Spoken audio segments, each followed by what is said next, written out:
নিঃস্ব অবস্থায় কি দোয়া করতে পারেন একজন মানুষ, এই দোয়াটা শিখে নেন, ইনশাআল্লাহ আপনার জীবনের সমস্ত সংকট কেটে যাবে। আমি নিজেও এই দোয়াটা বেশি বেশি করার চেষ্টা করি। দোয়াটা হচ্ছে, মুসা আলাইহিস সালাম একটা গাছের নিচে হেলান দিয়ে বসলেন, বসে দেখলেন দুইজন মেয়ে দাঁড়িয়ে আছে দূরে, পানি নিতে পারছে না। লোকজন পানি নিয়ে যাচ্ছে, ওরা দাঁড়িয়ে আছে বেচারি। মুসা আলাইহিস সালাম গিয়ে বললেন, কি সমস্যা আপনাদের? এটা নিয়ে আপনারা আবার মেয়েদের সাথে কথা বলার চেষ্টা করেন, ঠিক আছে? তো মাহারাম গায়রা মাহারাম মেনে চলে। তারা বললেন যে আমাদের বাবা অনেক বৃদ্ধ মানুষ, আমরা পানি নিতে পারি না যতক্ষণ না আমাদের কম পানি নিয়ে চলে যায়। মুসা আলাইহিস সালাম একটু বললাম না, ফিজিক্যালি খুব স্ট্রং ছিলেন, থাকে না বডি বিল্ডার, সামনে গিয়ে কথা বলে সরো পানি নিতে দাও, তখন মানুষ একটু মূল্যায়ন করে না। তো মুসা আলাইহিস সালাম এভাবে পানি নিয়ে দিলেন এবং বাছুরদেরকে পানি পান করালেন, করিয়ে গাছের নিচে এসে বসে আছেন।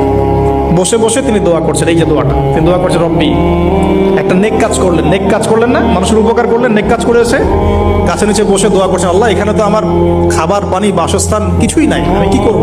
রব্বি ইন্নী লিমা আনজালতা ইলাইয়া মিন খায়রিন ফাকির। অর্থ হচ্ছে, হে আল্লাহ, তুমি তোমার পক্ষ থেকে আমার উপরে যে নেয়ামতগুলো দিবে, আমি এর জন্য ফকির হয়ে বসে আছি।